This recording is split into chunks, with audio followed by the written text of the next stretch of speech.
भगवान शंकर को नाथ योगी परंपरा में नाथ संप्रदाय के इष्ट देवता के रूप में पूजा जाता है।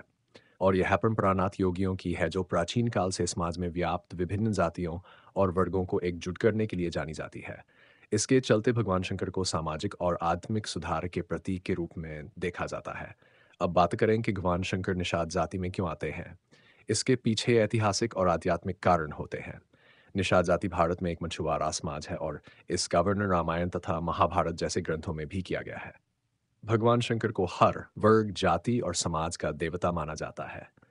उनकी पूजा किसी एक विशिष्ट वर्ग तक सीमित नहीं है और वे भूतनाथ, अघोर, योगेश्वर जैसे स्वरूपों में हर प्रकार के जीव जंतुओं और प्राणियों के रक्षक माने जाते हैं।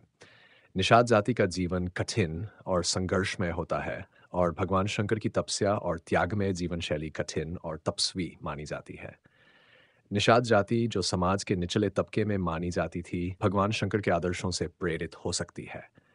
भगवान शंकर का ये स्वरूप, जो गरीब और समाज के निम्न वर्गों के प्रति सहानुभूति रखते हैं, उन्हें निषाद जाति में भी विशेष रूप से पूजनीय बनाता है। साथ ही भगवान शंकर को वैराग्य और ध्यान का देवता माना जाता है।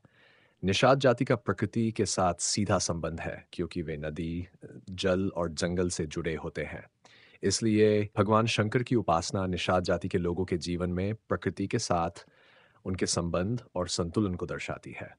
शिव का स्वरूप योग, ध्यान और साधना से जुड़ा है और निषाद जाति जो साधारण जीवन जीती है, शिव के इन सिद्धांतों से खुद को जोड़ पाती है। भगवान शंकर के त्याग, सेवा और तपस्या के गुण उन्हें निषाद जाति में विशेष स्थान दिलाते हैं। इस प्रकार भगवान शंकर की पूजा निषाद जाति में इसलिए होती है क्योंकि उनका जीवन, सोच और व्यवहार निषादों के जीवन से मेल खाता है। निषाद जाति के लोग भगवान शंकर को अपने आदर्श के रूप में देखते हैं और उनकी पूजा करें ताकि वे भी उनके गुणों का अनुसरण कर सकें।